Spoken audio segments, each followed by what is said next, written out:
vocês possam perceber o que foi que ele aproveitou de todos esses textos. Ele faz uma síntese, uma explicação. Faz tudo aí. Né? Para quem não está acostumado com o método de trabalho de Kardec, vale muito a pena olhar como ele pegava um caso como esse. Foram várias sessões. Acho que nós já estamos transmitindo, né? Já estamos ao vivo. Olha aí, já estou me ouvindo aqui.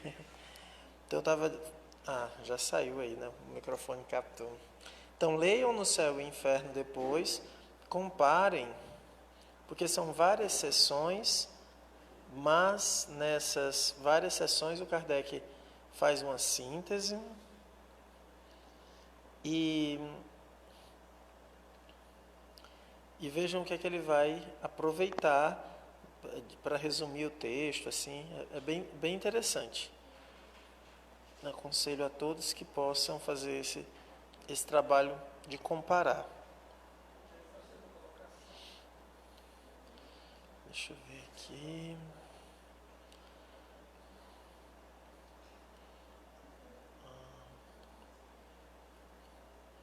Hélio Júnior está dando boa noite.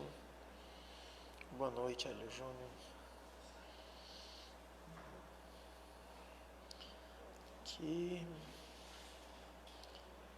Pessoal que já está. Pessoal que está participando já.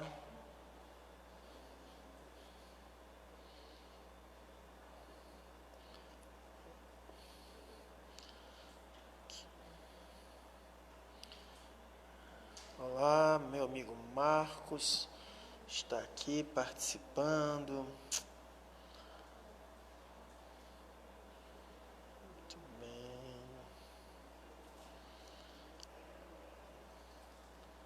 Estamos aqui com o pessoal online sempre assistindo.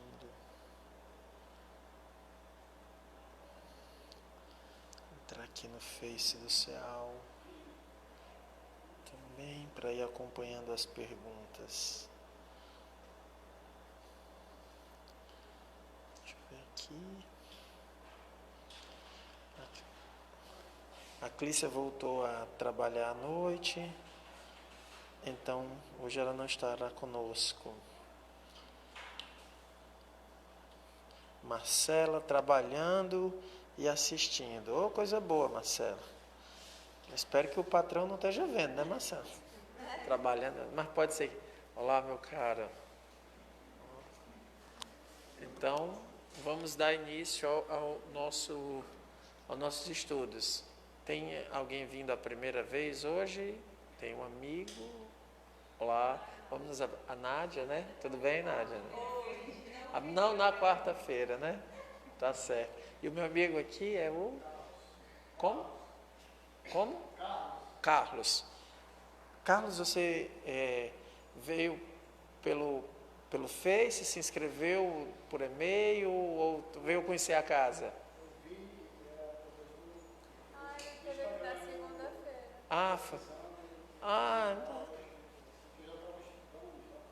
Que coisa boa. Coisa boa, Carlos. Já conhece o Espiritismo?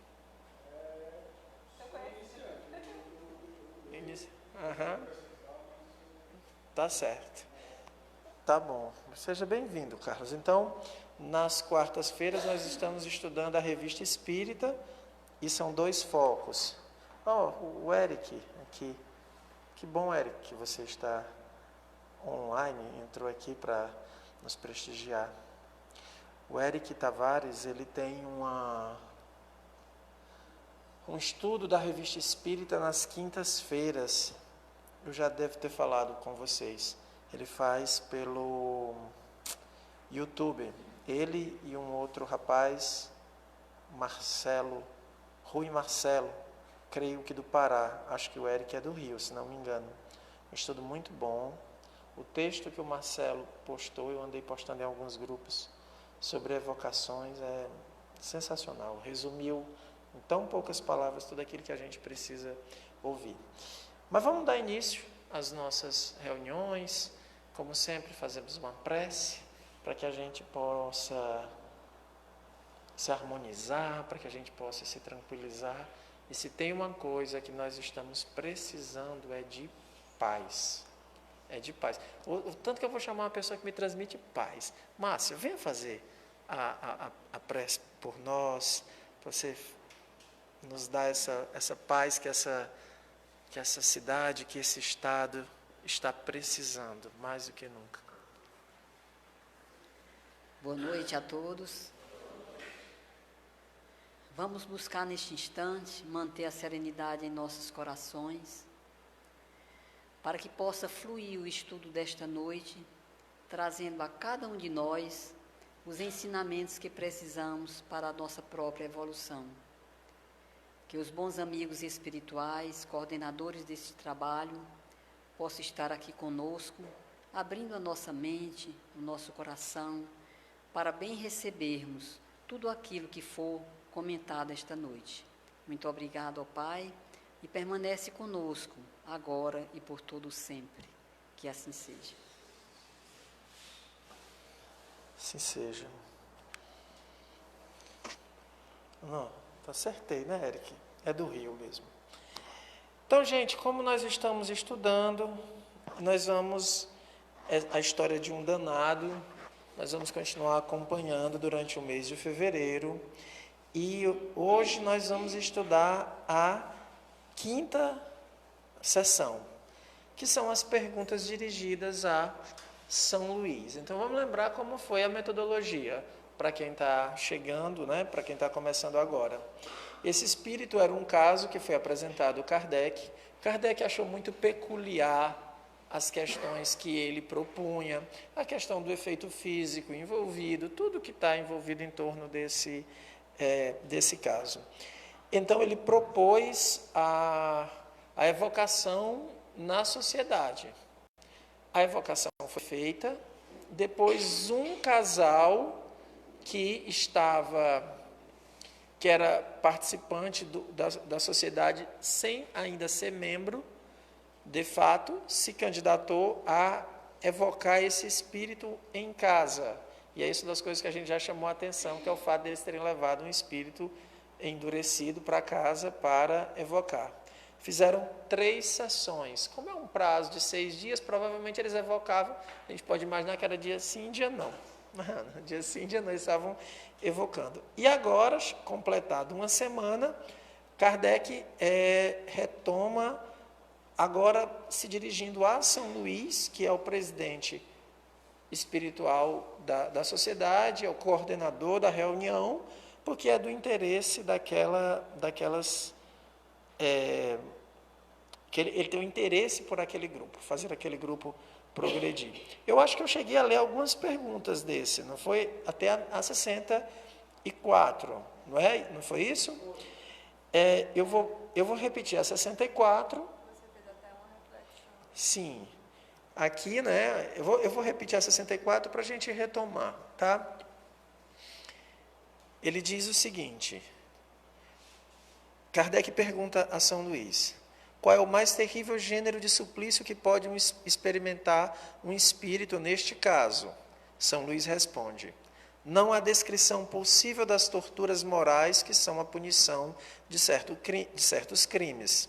Até mesmo aquele que as experimenta terá dificuldade em vos dar uma ideia, mas a mais horrível é a certeza de se crer condenado sem apelo. Então, aqui, né, essa foi a última pergunta que a gente leu, eu vou só fazer uma recapitulação de onde foi que a gente parou. Que o que foi que nos chamou bastante atenção no final daquele estudo foi quando Kardec pergunta a São Luís, porque sendo um espírito superior, ele poderia falar algo que aquele espírito, na condição dele, não teria condição de dizer, né, um espírito imperfeito, na condição de um espírito endurecido, não teria condição de dizer. Aí São Luís é claro em dizer que não há descrição possível das torturas morais que são punição de certos crimes. Eu acho que eu não enfatizei o final. No final eu tive uma inspiração para falar sobre isso, para trazer para a nossa realidade. Talvez eu não tenha me atentado para todos que estão aqui, que vão fazer os cursos de formação mediúnica, olhem, prestem atenção, muita atenção nisso. Não há descrição possível das torturas morais que são a punição de certos crimes. Encarnados cometem crimes, por mais terríveis que eles possam ser encarnados, cometam crimes, a maior barbaridade, eles podem trucidar, o que a gente imaginar de pior em relação a crime. No mundo dos espíritos, eles vão ter apenas torturas morais. Não há tortura física no mundo dos espíritos. Não há dor física no mundo dos espíritos. O que há são torturas morais. E é por isso mesmo, porque são torturas morais, que fica muito difícil para o próprio espírito mesmo, São Luís, dizer, não há descrição possível. Por quê? Porque como nós estamos encarnados, nós não sabemos o que é uma tortura puramente moral. E nós temos encarnado recursos para tentar fugir das torturas morais. Por exemplo, eu estou sentindo uma dor terrível, eu tomo um comprimido e vou dormir. Existe morfina para aliviar a dor física, pessoas tomam remédio para dormir. Outras se embriagam, vão para a dependência química para tentar aliviar essa dor. No mundo dos espíritos não tem essa possibilidade. Por isso que é um suplício terrível, as dores morais. E ele deixa mais claro que nem os espíritos que passam pelas essas dores têm dificuldade de descrever. Por quê? Porque ao retratar para nós, eles vão ter que usar termos que a gente conhece, eles vão ter que vestir com as palavras que a gente conhece, e, dependendo da situação de perturbação que ele esteja, ele vai dizer que dói a cabeça, que dói, que queima, do sentido porque ele está em estado de perturbação. Senão, ele pode estar narrando uma situação que é moral. Então, quem participou de alguma reunião mediúnica, aí o espírito está sufocado. Esse sufocamento dele é uma expressão da alma dele. É sempre moral. A gente não pode ficar, então, vou agora magnetizar na garganta, que é para ele respirar melhor. Ou não pode cair na ingenuidade de oferecer um comprimido, oferecer água. Não vamos cair por aí, porque é moral o que ele está sofrendo. Então, você não pode oferecer um remédio para um espírito. Aqui, estão fazendo um remédio para você. Tome, porque não vai funcionar.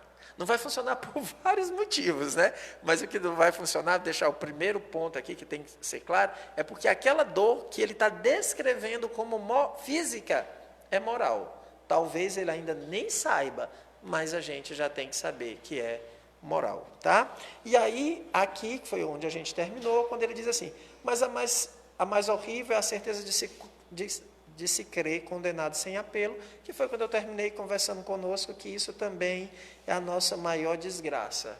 Encarnados e desencarnados. É quando a gente pensa que está condenado sem apelo, que nunca vamos mudar, que é impossível a transformação, é impossível o progresso, que a gente não tem condição, estamos vivendo uma situação que está fadado a ser daquele jeito para sempre. Essa é a pior condenação que a gente pode ter, tanto encarnado ou desencarnado, né? É crer que não pode mudar. Então, acho que com isso a gente recapitula o que a gente viu até agora, né? O que foi feito até agora, foram essas as questões que a gente abordou até agora. Vamos dar continuidade. Como eu falei, hoje quem está aqui acompanhando, quem vai fazer os comentários é a Ana, a Clícia não pôde vir. Qualquer pergunta que vocês queiram fazer, hoje a gente está sem o microfone para o público, vocês vão ter que falar e eu vou ter que repetir. O pessoal de casa aqui, eu repito tanto as questões quanto os comentários, porque o microfone para o público foi para o concerto, tá? Próxima semana a gente já vai estar lá com ele ok. Questão 65. Há 2 séculos ele se acha em tal situação. Ele avalia o tempo da mesma maneira que em vida, isto é, o tempo lhe parece mais longo ou menos longo do que quando estava vivo? São Luís responde: parece-lhe ainda mais longo. Para ele não há o sono. Pergunta 66. Foi-nos dito que para o espírito o tempo não existia e que para eles um século é um ponto na eternidade. Não é o mesmo para todos? Certamente que não. É assim apenas para os espíritos chegados a uma grande elevação, mas para os espíritos inferiores, o tempo é por vezes muito longo, sobretudo quando sofre. Essas 2 questões sobre tempo, você quer comentar essas 2 questões sobre tempo? Essa da questão 66, né?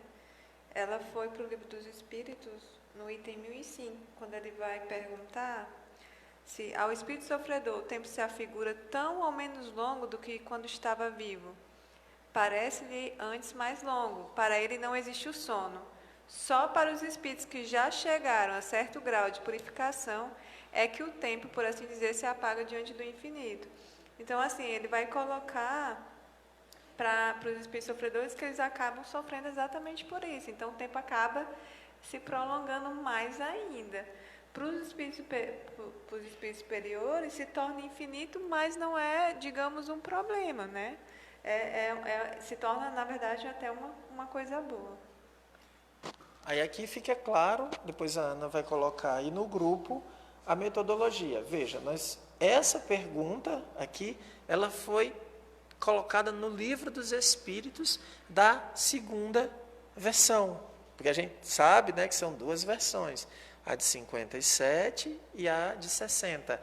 É um diálogo, e aqui é interessante, veja, foi um diálogo tirado a partir da comunicação com o Espírito imperfeito. Essa questão foi para a 2ª versão do Livro dos Espíritos, de 1860. Então, é a metodologia do Kardec, né? O 2º livro, a versão do 2, digamos, do Livro dos Espíritos, que é a que a gente costumeiramente usa, só os historiadores que estão mais atentos à primeira versão, que é para fazer as comparações. Aqui um exemplo de como é que o Kardec faz as questões, né? E aí, outra questão, né? Para ele não há o sono, e é muito comum a gente ver o pessoal dizer que os espíritos estão dormindo, não tem sono no mundo dos espíritos, porque, como forma até de punição. Imagina, eu sou lá espírito imperfeito, porque os bons espíritos estão sempre ocupados. Se eu pudesse dormir, eu poderia esquecer. Não, eu tenho que estar lembrando. Não há o sono. Não há sono. Então, o tempo tem uma outra dimensão. Até porque sono é questão do corpo físico, que precisa dormir, não é? E então, os espíritos, eles têm tempos diferentes. Por isso que alguém tinha... Ele tinha feito alguma pergunta, eu acho que é o próprio texto. A Clícia que perguntou sobre a questão de... A Clícia não veio, né? A Clícia da outra vez perguntou sobre o tempo. Aí aqui você vai perceber que o tempo deixa de ser, no mundo dos espíritos, o tempo geológico nosso, né? Baseado na rotação do planeta, baseado nessa questão solar, e passa a ser um tempo puramente psicológico, puramente da alma do espírito, né? Ela tinha perguntado como que ele sabia quanto tempo que ele estava sofrendo, se é dito isso, que lá a gente perde essa noção do tempo. E aqui foi tanto que Kardec faz essa mesma pergunta, e por isso que ele esclarece nesse sentido, que para os espíritos inferiores é longo, tanto que eles acabam contando, né? Embora exista essa questão também, que muitas vezes se perde e nem sabe mais o que está acontecendo. Vai depender muito, eu acredito, né? Que vai depender muito da punição dele, do que ele está passando, das provas que ele está passando. Oi, Pedro. Podemos usar a analogia, mais ou menos assim, quando você está trabalhando, está muito ativo, está muito concentrado no trabalho, o tempo passa e você não Sim. percebe. Quando você tem uma certa depressão, uma angústia, o dia parece que demora um ano. Exato. Passa. Seria mais ou Perfeito. Perfeito. É isso aí mesmo, Pedro. Pedro faz uma colocação. Quando a gente está uma questão prazerosa, o tempo parece que passa muito rápido, e quando a gente está numa sensação de sofrimento, o tempo parece se arrastar. Para nós é isso mesmo, e para os espíritos também. Só que o espírito, os bons espíritos, os espíritos superiores, eles já não teriam essa questão de a angústia de que está acabando, porque eles já vivem numa ideia de eternidade. Sim, para eles o tempo flui com outra questão. Isso. E nós já vamos estudar outros casos em que o espírito morreu há pouco tempo e diz que sofre há muito mais tempo do que o tempo real que ele está desencarnado, que ele está em erraticidade, né? Então, há uma diferença grande. Então, por isso que os espíritos diziam também que eu sofro eternamente, porque como ele perdeu a noção de tempo, para ele aquele sofrimento se arrasta eternamente, e ele não vê perspectiva. Aí a coisa... Então, aqui o Kardec faz essas duas questões que são bem palpitantes, né? Que é quando toca a questão do tempo. Aí ele vai na 67 perguntar a São Luís: esse espírito é punido muito severamente pelo seu crime. Ora, vós nos disseste que antes dessa última existência tinha vivido entre bárbaros. Lá deve ter cometido atos pelo menos tão atrozes quanto o último. Foi punido do mesmo modo? Aí é Kardec sabendo fazer pergunta, só ele faz essas perguntas assim, né? Porque ele agora está sendo muito punido. Mas ele teve uma encarnação entre povos bárbaros, onde os costumes tinham práticas muito mais atrozes. E aí, como é que é? Foi punido do mesmo modo? Foi menos punido, porque sendo mais ignorante, compreendia menos o alcance. Essa resposta é tão profunda que Kardec tem que fazer uma observação. Ele diz: todas as observações confirmam este fato, eminentemente conforme a justiça de Deus, que as penas são proporcionais não à natureza da falta, mas ao grau de inteligência do culpado e à possibilidade de compreender o mal que faz. Assim, uma falta aparentemente menos grave poderá ser mais severamente punida num homem civilizado do que um ato bárbaro, do que um ato de barbárie num selvagem. Olha a profundidade da resposta. É tão curtinha, mas tem muita coisa para a gente refletir sobre a própria condição, proposta ética do Espiritismo. No Espiritismo, a punição, ela está proporcional à compreensão do mal realizado. Isso aqui também, depois, se a gente, não é o nosso caso, mas se a gente for jogar para as primeiras encarnações, que as pessoas dizem: mas e o mal que fez lá no começo? Porque não tem mal no começo, não tem compreensão do mal. Não dá para imaginar isso nas questões de origem, né? Quando você vai vendo isso. Mas aí, e por que Kardec aceita essa pergunta, essa resposta? Por que Kardec aceita essa resposta?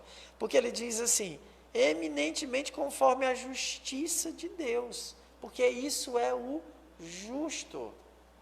E Deus tem por atributo excelente a justiça e a bondade. Então ele sempre usa assim: olha, isso é o mais justo que pode existir. É você saber o grau de compreensão, a inteligência do culpado e a possibilidade de compreender o mal que faz. Enquanto isso não ocorre, não adianta você punir, porque ele não está compreendendo o que está acontecendo. É uma falta de compreensão. Eu só lembro da minha mãe brigando com os gatos. Ela bota comida para os gatos, ela diz assim: vocês não aproveitam a comida que eu dou para vocês. Ela briga com o gato como se o gato fosse compreender. O que vocês querem da vida? Eu fico olhando com ela, o meu medo é no dia que um gato responder. Não é? Nem que seja um fenômeno de voz direta, para ver se ela... Porque é a gente querer de uma pessoa, de um bruto, no caso falando dos bichos, né, de um bicho, que ele tenha compreensão. É a mesma, lógico que eu estou fazendo aqui sendo um tom jocoso, né? Mas é a mesma coisa. Se eu não compreendo o mal, se eu não tenho a noção do mal, eu não posso achar que só sofrendo pena, sendo culpado, recebendo punição, eu me corrigirei de algo que eu não sei nem o que é. Algum comentário? Eu estava tentando me lembrar aqui, mas quando eu vi esse trecho, me lembrou um pouco aquela questão do pensamento de Santo Agostinho, que você colocou sobre a questão da inteligência, que a inteligência verdadeira, digamos assim, é quando você utiliza para o bem, né? Porque você também pode ser inteligente e fazer o mal, né? E articular sistemas e coisas que vai se beneficiar em benefício próprio. Tanto que ele liga essas duas questões, né? O grau de inteligência do culpado e a possibilidade de compreender o mal que faz. Então, a maneira que ele compreende a inteligência é utilizada para o bem, ele está percebendo essa questão do compreender o mal que faz ao mesmo tempo, né? É mais ou menos isso, né? Do ponto de vista de Agostinho, inteligência sempre fazer a melhor escolha. A inteligência para ele, a definição de inteligência para ele, que não é a definição espírita, né? Que para nós inteligência é sinônimo de espírito. É quase a mesma coisa, espírito e inteligência. Mas para Agostinho, inteligente não é aquele que compreende as coisas, que entende, que às vezes ele até chama de soberbo. Inteligente para ele é quem usa o seu conhecimento para fazer as melhores escolhas. Se você escolhe bem, você é inteligente. Agora, você tem muito conhecimento e não faz uma escolha que preste, né? Só faz escolha pensando em si, aí ele chamava isso de soberbo. E daí a gente, porque ele está sempre tentando compreender aquela passagem do Evangelho onde Jesus diz que as coisas ficaram escondidas aos doutos, como é, Letícia? Aos sábios, aos doutos e aos prudentes, né? Porque aí parece o contrário, né? Assim, né? Porque, poxa, mas se eles conhecem, como é que eles não entenderam? Como é que eles não veem? Aí a gente vai percebendo aí a explicação.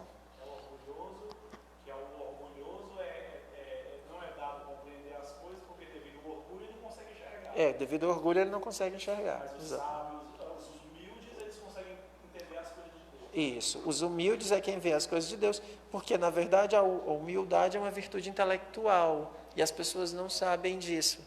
A humildade é uma virtude intelectual. Humilde é aquele que diz, como a gente tem falado várias vezes, eu não sei, mas se você me ensinar eu posso aprender. Esse é humilde. Fora disso, tudo é orgulho. Tudo é orgulho. Fora dessa postura, tudo é orgulho. Por isso que a humildade é uma virtude absolutamente intelectual. A gente tem que sempre querer aprender, admitir que não sabe e dizer, mas se você me ensinar, eu posso aprender. Aí a gente tem que sempre procurar os melhores professores. Se você quer uma boa forma de se conduzir, use Jesus como modelo e guia. Não vá atrás do palestrante espírita, não vá atrás do atendente fraterno, não vá atrás do seu amigo que ouviu palestra, não. Jesus, modelo e guia. Onde é que você vai compreender Jesus, modelo e guia? Não, falando para espíritas, né? Leia o Evangelho segundo o Espiritismo, medite ali sobre as reflexões morais e éticas de conduta, que ali tem as consequências morais. Então você vai ver, é assim que eu devo me comportar. Por quê? Porque eu tenho que admitir que eu não sei. Agora, não dá para transferir de lá e dizer assim, então eu vou viver. Não, você vai ler, compreender, meditar e no seu dia, no seu ambiente, nas suas situações específicas, você vai tentar aplicar da melhor forma, com aquilo que você sabe, fazer sempre a melhor escolha possível. Por isso que a gente nunca pode também sofrer aquele sofrimento que paralisa, porque cometeu um equívoco, porque depende de que escolha você estava fazendo. Era o que você sabia, era o que você tinha em mãos. Então, pronto, era o que você podia ter feito naquele momento. A pergunta é, agora, com o conhecimento novo que você tem, com essas situações novas, você faria a mesma escolha? Se você sabia que era errado e fez porque quis, aí é outras questões. Agora, se eu escolho e não deu certo, aí também a gente tem sempre que ver que a gente não é o espírito, os espíritos puros que nunca erram. Né? Então, vamos lá. 68. O estado em que se encontra o espírito é o dos seres vulgarmente chamados danados? Certamente, responde São Luís. E há casos ainda muito mais horríveis. Os sofrimentos estão longe de ser os mesmos para todos, mesmo para crimes semelhantes, pois variam conforme o culpado seja mais ou menos acessível ao arrependimento. Para este, a casa onde cometeu o crime é o seu inferno. Outros o levam em si mesmo, pelas paixões que os atormentam e que não podem satisfazer. Observação de Kardec. Com efeito, vimos avarentos sofrerem à vista do ouro que se lhes tornara uma verdadeira quimera, orgulhosos atormentados pela inveja das honras que viam prestados a outros que não a eles. Homens que condenavam na terra, humilhados pelo poder invisível que os constrangia a obedecer e pela visão de seus subordinados que não mais se dobravam diante deles. Ateus sofrendo as angústias da incerteza e achando-se no isolamento absoluto em meio à imensidade, sem encontrar nenhum ser que os pudesse esclarecer. No mundo dos espíritos, se há alegria para todas as virtudes, há pena para todas as faltas, e as que não são atingidas pela lei dos homens, sempre o serão pela lei de Deus. Pergunta 69. Malgrado a sua inferioridade, esse espírito sente os bons efeitos da prece? Desculpem, não é uma interrogação. Malgrado a sua inferioridade, esse espírito sente os bons efeitos da prece. O mesmo vimos quanto a outros espíritos igualmente perversos e da mais bruta natureza. Como é que espíritos mais esclarecidos, de inteligências mais desenvolvidas, mostram completa ausência de bons sentimentos, riem-se de tudo quanto de há mais sagrado, numa palavra, nada os toca e não deixa nunca o seu cinismo? A prece só tem efeito sobre o espírito que se arrepende. Aquele que, levado pelo orgulho, se revolta contra Deus e persiste nos seus desvios, ainda os exagerando, como fazem os espíritos infelizes, sobre esses nada pode a prece e nada poderá, senão quando um clarão de arrependimento nele se manifestar. Para eles, a ineficácia da prece é um castigo. Ela só alivia os não totalmente endurecidos. Pergunta número 70. Quando vemos um espírito inacessível aos bons efeitos da prece, há uma razão para nos abstermos de orar por ele? Não, de maneira nenhuma, pois cedo ou tarde ele poderá vencer o seu endurecimento e despertar nele pensamentos salutares. Ana, algum comentário?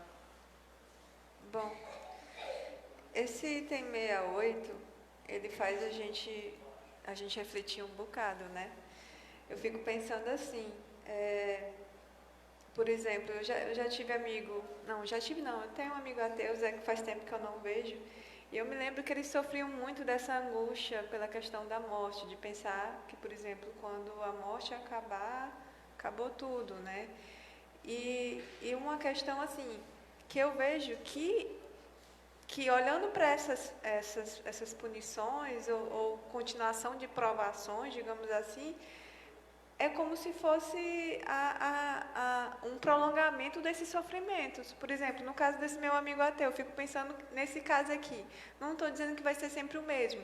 Mas, por exemplo, atualmente ele já sofre por isso. Ele já sofre com medo, ele tem angústias da incerteza do que se acabar, de não deixar o seu, se alguém dos seus morrer. Então, aqui, quando ele vai para o outro lado, é como se isso virasse para ele realidade, mas assim, ele já estava sofrendo antes, né? Só aumenta as dores, porque agora ele acha que aquilo ali é aquilo mesmo e não sai daquela condição. E a gente pode fazer mais ou menos isso para as outras questões. Por isso que eu fico pensando assim, o que a gente passa hoje aqui são realmente provas que a gente precisa passar, porque quando a gente for não vai ser diferente, não vai ser melhor, né? Pelo contrário, pode até piorar se eu não me esforçar para me livrar desses sentimentos, porque a inveja gera sofrimento, o ciúme gera sofrimento, todas essas questões, elas geram sofrimento, porque quando a gente tem ciúme de alguém, a questão da posse e tudo, a gente sofre porque a gente não quer perder, porque a gente não quer que alguém tenha. E aí, o que vai ser, quando a gente for, vai ser a mesma coisa. Então, eu preciso mudar essa minha realidade agora, porque só quem está sofrendo sou eu, ninguém mais. Assim, né? Nesse sentido, ninguém mais, é só eu. E se eu não mudo a minha realidade, ela vai continuar, até que alguma coisa me desperte, né? Como foi o caso desse espírito, né? E no caso da questão da prece, né, quando ele vai dizer que eu acho que foi por isso também que as preces o ajudaram quando Kardec fez aquela pergunta lá um pouco atrás, né? Por que ele mudou? Por que houve essa mudança, né? E ele colocou que foi em relação à questão das preces. As preces, de certa forma, fizeram efeito nele. Mas por quê? Porque ele se arrepende. Tanto que ele coloca que num espírito endurecido, se não tem nenhum despertar, nenhuma mudança, a prece continua não fazendo efeito. E essa própria resposta aqui, ela vai para o item também do Livro dos Espíritos, 997, né? Ele comprova essa situação e coloca lá como teoria, né? Aqui tem uns comentários que depois vocês podiam ler. Aqui o Eric está comentando. Obrigado, Eric. O Eric, na questão do sono, ele colocou a questão, né? O pessoal que está em casa está vendo, mas para vocês que estão aqui, né? A questão do sono, para quem quiser tirar alguma dúvida, porque nós temos o Carlos disse que é um neófito, temos algumas pessoas, mas quem já nos acompanha sabe, mais ou menos, que a gente já vem trabalhando esse aspecto, né? A questão 254, aqui do Livro dos Espíritos, onde ele explica claramente, os Espíritos respondem que os Espíritos não podem ter sono, e diz por quê, né? E aí ele colocou uma questão aqui muito legal sobre uma ideia pré-concebida nossa, que a gente tem uma ideia de que primeiro tem que ter o progresso moral. E não é assim que se dá. Em espiritismo, não é primeiro o progresso moral, é primeiro o progresso intelectual. E aí as pessoas não entendem porque que a gente faz tanta campanha de participação dos estudos. O pessoal pensa que a gente está querendo formar palestrantes, coordenadores. Meu Deus do céu, que ideia! Não, participar dos estudos é importante, porque o progresso intelectual vem primeiro. Por quê? Porque moral é escolher entre o bem e o mal. Essa é uma ação moral, ela precisa ser livre, sem nenhuma causa assim, me oprimindo, eu tenho que fazer a escolha. Mas como é que eu vou escolher entre o bem e o mal se eu não souber o que é o bem e o mal? É aí onde entra o estudo. Então, a gente estuda a doutrina dos Espíritos, porque nós escolhemos a doutrina dos Espíritos para nos guiar. A gente estuda para fazer melhores escolhas. Para fazer melhores escolhas. Ninguém estuda para dar palestra. Ninguém estuda para dar seminário. Ninguém estuda para escrever livro. Pode ser que algumas pessoas com mais habilidades, por exemplo, a Ana, que escreveu um livreto agora muito bom, sobre mediunidade curadora, pode ser que alguém com mais habilidade aproveite daquilo que você está estudando para escrever, graças ao bom Deus, tem gente escrevendo que tem essa habilidade. Pode ser que alguém que tenha mais habilidade consiga falar, dar uma palestra, mas se o móvel dos seus estudos for esse, já não entendeu a doutrina. Porque nós estudamos e as campanhas constantes de participem dos estudos, é para que a gente possa escolher melhor. Por isso que o tratamento espiritual que a gente faz, que tem esse nome, porque a gente aproveita o nome utilizado, quem participa sabe que é um estudo. Para quê? Porque qual é a melhor forma de se tratar, entre aspas, aqui, espiritualmente? É ter ferramentas para fazer escolhas diferentes, para refletir sobre os seus atos e não fazer a mesma coisa. Mas algumas pessoas ainda acreditam que o tratamento espiritual é para afastar os maus espíritos. Ele não percebe ainda que só se afasta os maus espíritos fazendo novas escolhas, fazendo escolhas melhores. É a única maneira. Mas aí a pessoa não compreende. Aí ela quer assim, não, eu quero tomar um passe e ficar, sabe, boa. Quero tomar um passe e resolver tudo. Eu quero conversar ali com a Letícia, lá no atendimento fraterno, sair renovado. Não funciona. Não funciona. Então, aí na pergunta que ele coloca, ele pergunta, na 780, né, o progresso moral acompanha sempre o progresso intelectual, decorre dele, mas nem sempre o segue imediatamente, o progresso intelectual. E na 780A, que é chave, como pode o progresso intelectual engendrar o progresso moral? Fazendo compreensíveis o bem e o mal. O homem, desde então, pode escolher.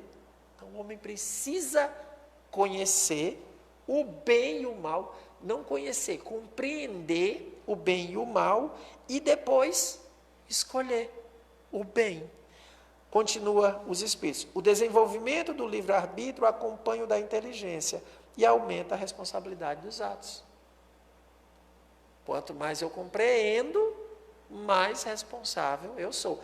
Esse é o motivo porque as pessoas não querem compreender.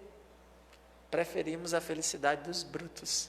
É melhor nem saber. Eu tinha um aluno meu que era evangélico, que ele dizia assim, eu tenho uma maneira de salvar o mundo. Aí eu perguntei a ele, como?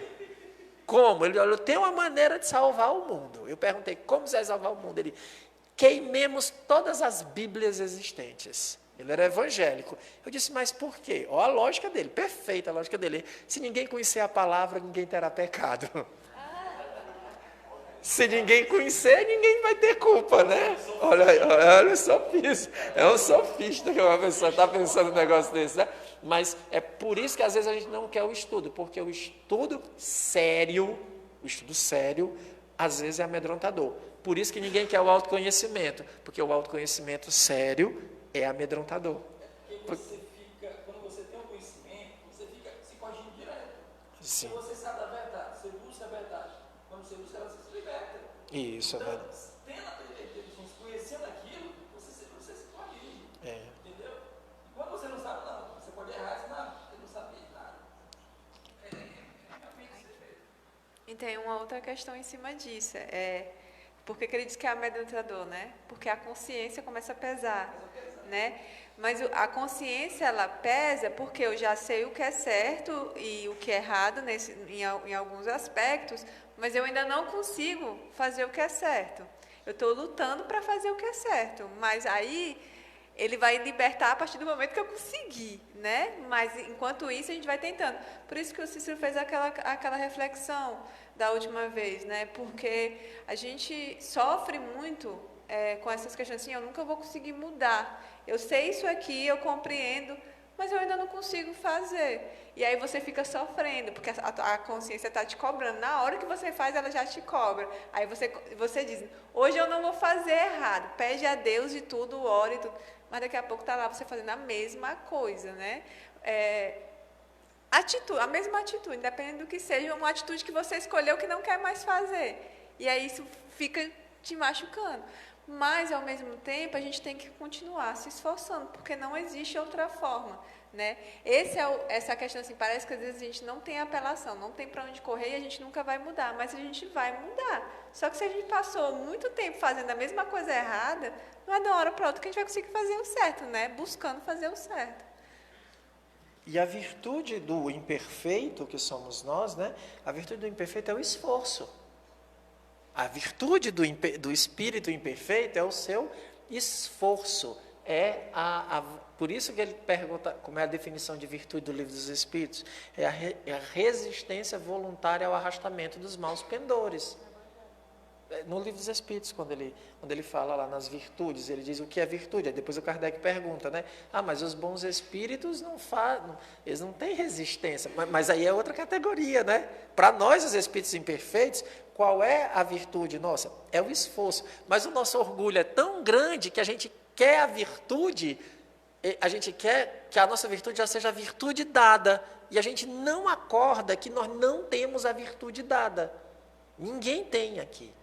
Aqui nós não temos, nenhum pode dizer assim, olha, eu amo na plenitude, eu perdoo na plenitude, eu já conquistei virtude. Nós estamos no esforço da conquista. A gente só vai saber se é virtuoso ou não, se conquistou ou não, depois que morrer. Depois que morrer, aí a gente vai saber. Até porque a gente não sabe que provas nos estão reservadas. A gente não sabe. Então a gente até diz assim, né? Que foi sábado, acho que domingo, no encontro do grupo particular, a gente estava falando do materialista. Eu digo assim, eu adoro as pessoas que dizem assim, eu não tenho apego aos bens materiais. Eu sou uma pessoa que está aqui, eu dou isso aqui, eu sempre digo assim, mas a gente pensa assim, eu dou, mas porque eu tenho dinheiro para comprar outro e colocar no lugar. É muito fácil ser desapegado assim. Então tá aqui, eu te dou as camisas, tudo para o bazar. Quem quiser doar, pode doar, viu? Mas se o móvel, se o móvel for assim, não, mas eu posso ir lá e comprar outro. É muito fácil ser desapegado desse jeito. O desapego é o óbolo da viúva. É dar o que te falta. Dá o que eu posso depois substituir por outro melhor, de uma marca nova, né, uma coisa, não tem nada de desapego assim, eu dou tudo, mas eu continuo tendo, assim, aí é muito fácil, desapego real é o óbolo da viúva. Então ele vai dizer aqui, na questão 68, ele fala do que é um espírito danado, né, que aí algumas pessoas, mas na minha tradução é condenado ao inferno, né? Aí ele diz que tem outros mais terríveis. Para este, a casa onde cometeu o crime é o seu inferno. Eu queria dar uma ênfase muito grande, eu vejo o pessoal dizendo assim, no Espiritismo não tem inferno. Tem sim, está aqui São Luís dizendo, tanto que o nome do livro é O Céu e o Inferno. Em Espiritismo tem céu e tem inferno. O que não tem é o céu e o inferno como região circunscritas, como lugares. Se você entende que o inferno é um lugar, esqueça, não tem Espiritismo. Nem é um céu, um lugar. Mas aqui, ele diz, aquele local, aquela miséria que ele está vivendo é o inferno. Em estado de consciência. Não é eterno, mas tem lá. Tem, por isso que o Espírito diz que está no inferno. Então, no Espiritismo não tem o inferno como um lugar fixo, criado por Deus, destinado para as almas pagarem. Não, o inferno é na consciência. E aí, como ele coloca no livro dos Espíritos, ele vai colocar a pergunta, por que alguns Espíritos dizem a existência de um sétimo céu, de um sexto céu, né? Quer dizer, justamente é essa a questão. Para alguns, existem realmente o sétimo céu, mas não como lugar circunscrito. É o entendimento moral, o entendimento consciencial deles. É uma forma de compreensão. Existem assim, mas quando você percebe que o Espírito está criando regiões e lugares, aí é um Espírito imperfeito, né? Vale a pena colocar isso aqui. Aí ele diz que as paixões, a tormenta, o Kardec vai falar os vários casos que ele já viu. Aí ele perguntou nesse daqui, né? Como é que espíritos mais esclarecidos não sentem o efeito da prece. E esse mais endurecido, né, conseguiu. Aí ele vai colocar um elemento muito importante. A prece só tem um efeito sobre o espírito que se arrepende. Aí ele é categórico. A prece só tem o efeito sobre o espírito que se arrepende. Não, por isso que lembrando aquela questão que eu tinha colocado dos espíritos maus, né? Existem os espíritos endurecidos que são maus e existem os espíritos endurecidos que realmente querem fazer o mal sabendo o que estão fazendo, que esses são os inteligentes, são os que estão articulando alguma coisa. Geralmente ele coloca como exemplo, são os inimigos do espiritismo, que estão o tempo todo buscando algo de atrapalhar, né? Nesse caso, o outro mal é esse tipo de mal, que ele está ali na situação dele, é com ele que ele está preocupado, né? Se ele sente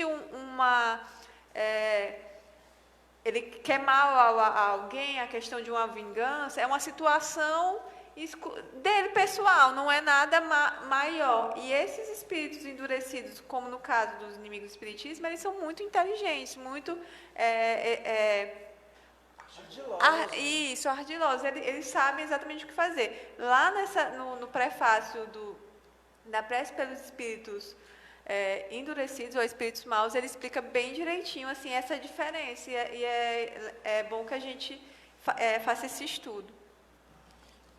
Aí depois como ele é categórico, o São Luís, em dizer isso, né, que a prece só tem efeitos sobre o espírito que se arrepende,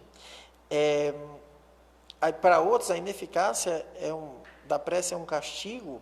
Aí o Kardec vai e pergunta, bem, então não vamos orar por eles, né? Porque já que ele não se arrepende, né? Aí o São Luís diz, não, de maneira nenhuma, pois cedo ou tarde ele poderá vencer o seu endurecimento e despertar nele pensamentos salutares. Por isso que a gente deve sempre orar pelos espíritos endurecidos. Né? Não, é porque você faz o papel. A gente tem feito justamente isso. A gente sempre, nas nossas reuniões, pede pelos inimigos do espiritismo. Já assim, a gente percebe que nós não temos muita condição de tocá-los, porque eles não estão arrependidos, pelo contrário, eles creem que querem fazer aquilo, mas a gente ora por eles esperando que um dia eles serão tocados, né? Então, terminada essa conversa com São Luís, a família F continua, traz o espírito de novo para casa, para continuar as evocações em casa, né? Vão ter mais algumas sessões com o espírito. Eu já disse que eu estou louco para ver, quando terminar o curso de formação, quem é que vai se candidatar para levar os espíritos endurecidos para casa. Quero ver. Eu me candidato como espírito endurecido. Se quiserem me moralizar, podem me levar. Então, vamos lá aqui na sexta sessão. Tá bom? Como a sessão da intimidade ela é menor, eu vou ler toda, depois a gente debate. A sexta sessão, pergunta 71. Se você olhar, as perguntas estão numeradas. É a pergunta 71, tá? Questão 71, tem a evocação feita em casa, né? Não precisa repetir, que a gente já sabe o modelo. Diz assim, eis-me aqui. Esse é o Espírito responde, né? Pergunta 72, feita pelo Hugo, né? Então, agora pode deixar a casa de Castelnadar, eu sempre pronuncio enrolando, quando quiser os bons conselhos. Experimentas algum alívio, começo a ter esperança. Se pudéssemos ver-te, sobre que aparência te veríamos? Vir-me-ias de camisa e sem punhal. Por que não mais terias o punhal? O que fizeste dele? Pergunta o senhor F. Eu o maldigo. Deus me poupa sua vista. Se o senhor de filho, né, de pai ou de filho, voltasse a casa, ainda lhe farias mal? Não, porque estou arrependido. E se ainda te quisesse desafiar? Não me pergunteis isso. Não poderia dominar-me. Isto estaria acima de minhas forças. Sou apenas um miserável. Pergunta 78. As preces do senhor de filho ser-te-iam mais salutares que as de outras pessoas? Sim, pois é a ele que fiz o maior mal. Pois bem, continuaremos a fazer por ti o que pudermos. Obrigado. Pelo menos encontrei em vós almas caridosas. Adeus. Sexta sessão. 9 perguntas, né?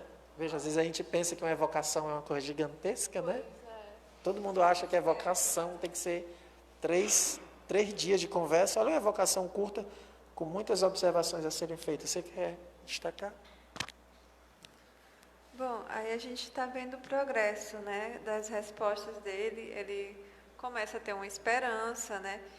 E quando chega aqui na 75, quando ele diz, por que não mais terias o punhal que fizeste dele, né? Eu maldigo, Deus me poupa a sua vista. E quando ele diz, Deus me poupa a sua vista, percebe o quanto esse punhal gerava um sofrimento nele. Lembramos que ele estava numa cena que ele sempre se via com a roupa ensanguentada, com o punhal na mão e realizando a ação do assassino. Então, assim, é um sofrimento, e era só isso, né? O resto tudo foi cortado. Ou ele estava dentro da casa, ou quando ele queria ir para algum lugar, para sair daquela situação, ele para uma situação que ele se via no escuro, não via nada, não tinha contato com ninguém. Então, quando ele fala, Deus me poupa a sua vista, você vê que já tem uma reflexão, já tem essa questão assim, ele já está dando graças a Deus porque não está mais nessa situação. E a outra questão é na 77, né, quando ele diz, que ele pergunta se ele voltaria a fazer o mal ao Senhor dele, e ele diz, não, porque está arrependido. E ele diz assim, mas se ele te desafiar, o que é que você faria? Aí ele, não me pergunteis isso, né? Não poderia me dominar. Isso estaria acima de minhas forças, porque não passo de um miserável. E eu acho que é exatamente isso que a gente pede em nossas preces, né? Meu Deus, me dá forças para eu tomar uma atitude diferente, porque eu não quero fazer isso. Porque eu sei que se eu cair numa situação, eu não sei ainda do que eu sou capaz do que fazer. Então a gente tem a consciência, quer fazer o que é correto, mas na hora que tem a oportunidade, porque é isso que a gente também tem que pedir, a gente tem que pedir a oportunidade de passar pela prova para poder provar que a gente já mudou. E aqui, você vê assim, se você passasse por essa situação, ele sabe que ainda não tem essa condição, mas é essa condição que a gente deve querer. A gente deve querer passar pela mesma situação e não fazer o mal, né? Mas eu só queria reforçar que a gente está na mesma situação. São situações diferentes, assim, Ninguém matou ninguém ainda. E ninguém matou ninguém. Não, agora, né? Não, Passar eu não sei, agora. né? Se tiver alguém matado, não tem problema. Mas assim, o pedido é o mesmo, né? O sofrimento que gera em nós é o mesmo. A gente faz, eu pelo menos eu faço muito isso. Meu Deus, assim, né? Eu estou perdida, porque eu estou pedindo para mudar, mas é isso, muitas vezes a gente não se sente perdida, não. Eu estou perdida, eu estou querendo mudar e eu não consigo, me dá força porque eu não estou conseguindo fazer. Só que assim, eu estou colocando essa situação, mas quando a gente faz essa prece, isso ajuda. A gente percebe que já vem uma força, é como se a gente ganhasse fôlego de novo, né? Para melhorar e uma calma e a esperança. Eu acho que quando a gente faz essa prece sincera, a gente ganha forças de tal forma que a gente tem esperança que vai dar certo, que a gente vai conseguir mudar. Então, basicamente, a gente já nota essas mudanças que a Ana falou, percebe que ele tem a compreensão de que ele sai de lá com uma permissão. Por quê? Porque ele vai para ouvir os bons conselhos. Quando não é para ouvir os bons conselhos, ele não vai. Nós já tivemos um caso de um espírita suicida que também se dizia preso e que não conseguia sair. Depois os nossos guias explicaram a situação, porque ele conseguia perceber o que devia fazer, mas não, é como se a saída se desfizesse. Aí eles, não, é porque ele quer sair para continuar fazendo o mal. Aí, por isso que é como se ele perdesse a oportunidade. Então ele tem a esperança, ele já tem uma mudança, né? Ele não está mais com a camisa ensanguentada e o punhal na mão, que foi assim que ele foi visto lá na sociedade já. Ele maldiz, né? O punhal, ele já tá, a família quer saber se ele ainda faria o mal. Ele, não, porque estou arrependido, mas ao mesmo tempo, como a Ana falou, ele diz que está arrependido, mas não virou espírito bom. Por isso que a gente tem que fazer sempre prece para os espíritos arrependidos. O Kardec colocou uma prece específica para os espíritos arrependidos. Para quê? Para que eles se mantenham firmes nas novas escolhas que fizeram. Que é a prece que todos nós devemos fazer por nós, né? Para a gente se manter firme. Oi.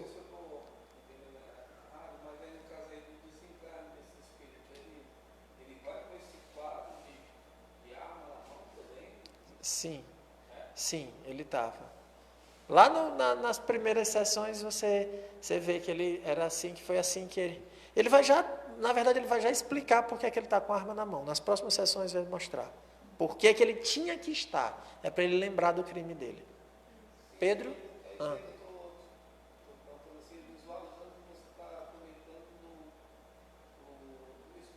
Sim, desse espírito. Você vai já ver, ele vai já explicar isso aí. Pedro? Essa resposta 77, a gente pode entender que ele ainda não tem um arrependimento pleno, ou ele pode estar arrependido, mas ainda não tem. Isso é um sinal que não tem o arrependimento. Não, ele está arrependido. Ele está arrependido. Mas o arrependimento, ele não ainda está completo. Porque exige. Sim, o fato da gente se arrepender de algo, ainda quando está no plano do arrependimento, nos leva a cair ainda. Nós todos sabemos disso. Todos nós sabemos disso. Agora, você vai. Como? Isso, ele arrependeu, mas não venceu as paixões. Para vencer as paixões, ele vai ter todo um processo. Ele vai precisar da reparação. Ele vai precisar da expiação. Ele vai ter que encarnar, viver todos os desafios que esse arrependimento... Isso, aí é como se fosse um arrependimento técnico. É porque tem um arrependimento técnico que é proposto pela doutrina lá no Céu e Inferno. O Kardec tem um texto chamado Código Penal da Vida Futura, onde ele mostra direitinho o que é o arrependimento segundo o Espiritismo. Seria assim, o arrependimento completo. Esse aqui, ele está arrependido, mas ainda tem as paixões. Por isso que quando o espírito é moralizado, né, você trabalha com um espírito obsessor, faz com que ele saia daquele padrão, conversa com ele, esse é o que a gente chama de moralização dos espíritos. Depois o Kardec recomenda, continue orando por eles. Por quê? Porque eles podem voltar a cair e continuar sendo obsessor, porque acontece para todos nós.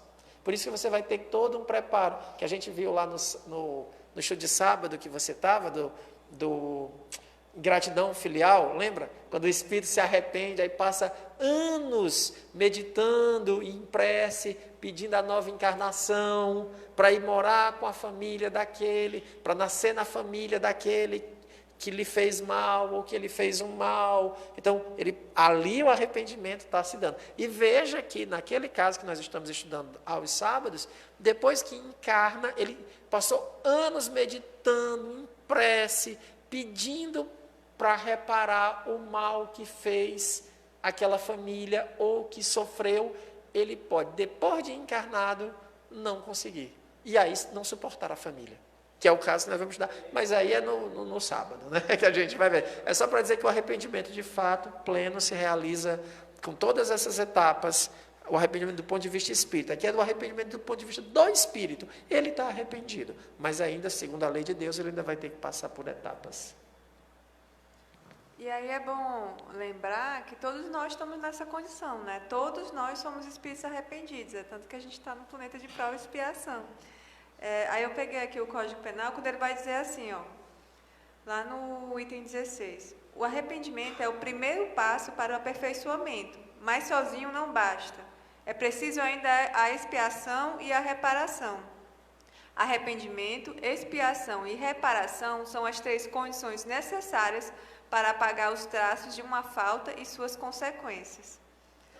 O arrependimento suaviza as dores da expiação, dando esperança e preparando as vias da reabilitação, mas somente a reparação pode anular o efeito, destruindo a causa. O perdão seria uma graça, não uma anulação. Aí você vai ver o termo técnico, tá? Deixa eu ver aqui.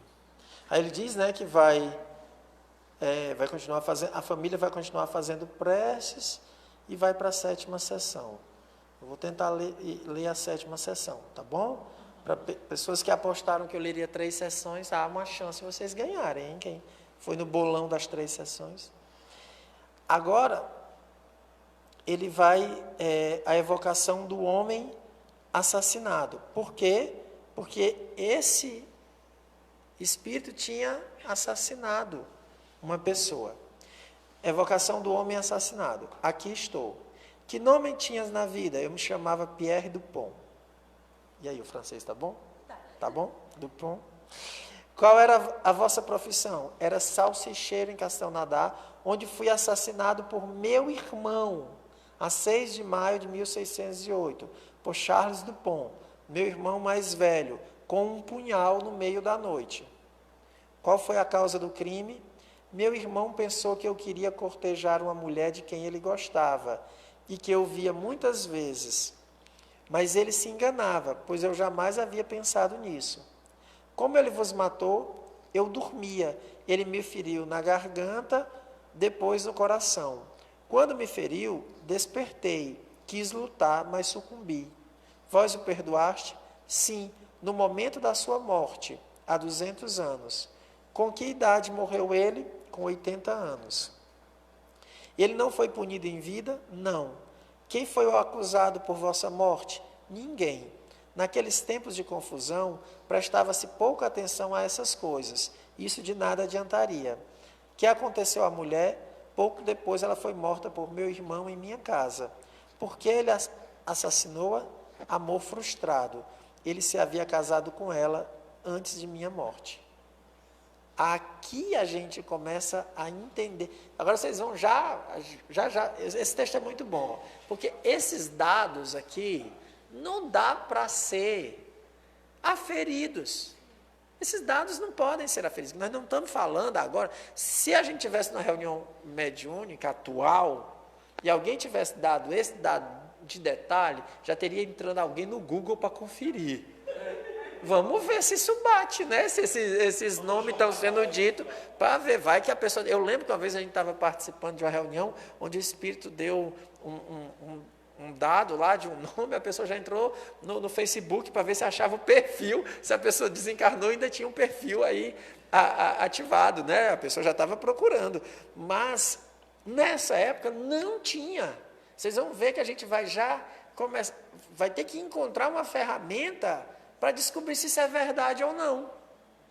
Não tinha nada. E o Espírito ainda diz, nessa época, não tinha registro de óbito de pessoas do povo, pessoas simples. Não tinha, as pessoas morriam e pronto. Eu lembro que tinha um negócio maravilhoso chamado ordalho de Deus. O ordalho era assim, você denunciava ao delegado que uma pessoa cometeu um crime. As mulheres sofriam muito esse problema. Por quê? Vamos supor, a Ana enviuvou. Não, se ela enviuvar, quem morre sou eu. Então, não, vamos pensar noutra coisa. Mas vamos lá, supondo que ela enviuvou. Eu morri engasgado com uma coisa não, com piqui. Morri engasgado com espinha de piqui, né? Aí ela morreu, ficou viúva. Agora, o Eduardo ia no delegado da cidade e dizia assim, olhe, foi ela que matou o Cícero. Aí o delegado ia lá e dizia, olha, vamos lá fazer aqui a prova, a averiguação. Aí tinha um chamado o ordalho de Deus. Era assim. Se fosse um homem, ele botava uma moeda para ferver em óleo quente, tirava a moeda e colocava na mão da pessoa. Aí manda ele fechar a mão, a moeda fervendo. Solta a moeda e enrola. Uma semana depois, desenrola a mão. Se tiver marca, é culpado. Quando era uma mulher, ele botava a cabeça dela 20 minutos debaixo d'água. Aí depois levantava. Se ela ainda estivesse respirando, era inocente. Por quê? Porque, baseado em quê? Dizia assim, olha, Deus não deixaria o inocente sofrer. Esse era o instrumento chamado ordalho divino. Mas por que o Eduardo fez isso? Por que o delegado fez? Porque eles diziam assim, que se você denunciasse um criminoso, 50% ficava... Agora, a Ana ficou lá afogada, né? 50% do que era da herança dela fica para o Eduardo que denunciou, 50% fica para o delegado. Então, aí você entende, né? Então, quando morria uma pessoa, ninguém ia nem atrás. Então, você não tem registros. Você tem o registro dos chamados grandes homens, que tem, mas do povo não tem. Então, a gente vai ter que ver... No século XIX, isso aí? Isso, o ordalho esteve presente até o século XIX, mas essa é uma prática, aqui ele está falando 200 anos, antes, então, da 1600, né? Então, mas você está vendo, a gente está vendo, isso era um instrumento, e tinha outros, tinham vários instrumentos criados para se intrometer na vida das pessoas e fingir que era justiça. Mas isso tem que ser compreendido dentro de uma estrutura, tá? A gente não tem toda uma estrutura que justifica. Isso a gente não pode cometer anacronismo. A gente sabe que é ato de barbárie agora, né? Barbárie não é nem uma palavra boa, mas eu estou usando porque já apareceu aqui. Sim. Mas aí você vai ver que depois o Kardec vai mostrar nessas sessões que o Kardec vai ter que encontrar uma maneira de saber se essas informações são verdadeiras. Porque senão pode ser um espírito mistificador. E ele vai encontrar. Quem está lendo em casa já viu como foi que ele fez para descobrir se isso é verdade ou não. Mas aqui o que a gente está vendo? Aqui você entende por que ele tinha aquele punhal na mão e aquele sangue todo. Não era apenas para se mostrar para o médium vidente. Não. Era uma das formas da sua punição, para ele lembrar do crime que ele cometeu. Aquele punhal, ele matou o irmão. Ele matou o irmão. E aí matou o irmão por um ciúme que não da parte do irmão que não havia. E aí é o crime que ele comete, movido por paixões. Fernando.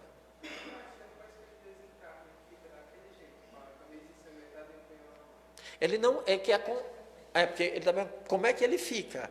Não é como porque a consciência dele cobra. A consciência produz.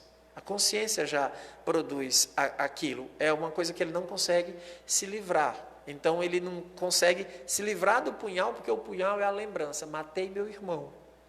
Por algo, lembra que ele era sozinho, ele estava preso ali, lembrando disso, com aquele punhal na mão, com aquela situação, para que ele se arrependesse do que fez. Mas o que foi que a gente viu? Que ele ainda continuava agressivo e dizia, esse vier pela minha... Lembra quando ele tentou parecer bom e mostrou, se vier aqui pela minha frente eu mato, mais se aparecer. Ele não tinha se arrependido ainda.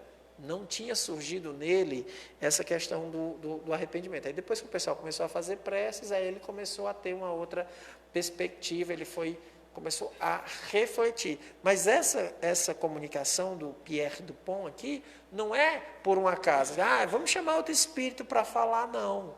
Você percebe que tem um sentido. A comunicação, com os critérios que a gente diz, é uma comunicação boa. Por quê? Porque ela faz com que a gente entenda o caso anterior, o caso do primeiro espírito. Porque aqui você não sabe nem, porque a gente usa critérios de analisar a comunicação como boa. A gente, às vezes, no nosso interno, aqui, nos nossos estudos. Veja, se o espírito se comunica e dá uma fala, mas ele não contribui com o caso, aí é onde a gente diz que uma comunicação é ruim, ou ela é banal. Por quê? Porque ela não faz o caso dela, não diz nada, mas aqui não. O Pierre Dupont, ele se comunica, ele fala, você entende, as coisas fazem sentido. O único desafio aqui é saber se é real o que ele está dizendo, ou se é um espírito mistificador. É a única questão, mas ela é...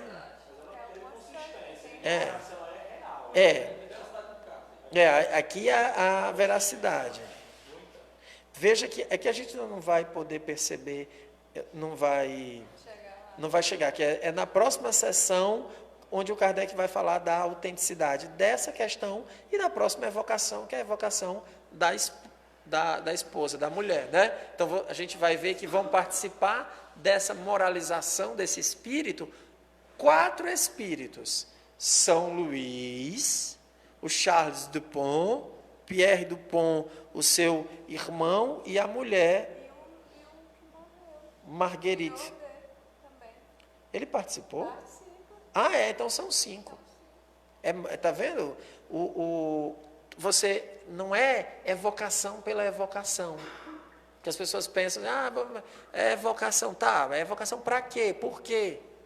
Qual o sentido? Você tem que usar a evocação como um método de trabalho. Você tem que entender as questões. Não é só assim. Por isso que dá trabalho. E aí as pessoas, às vezes, preferem, por isso, as comunicações espontâneas. Porque parece mais simples, mas são muito mais trabalhosas as comunicações espontâneas. Porque as aferições são muito difíceis. A gente nunca sabe quando é espontânea. O controle é muito mais difícil.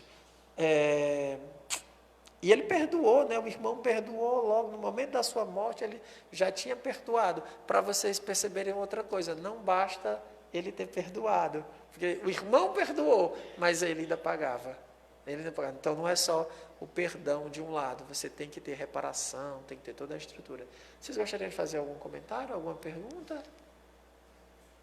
Carlos, que está vindo a primeira vez, alguma colocação? Sim.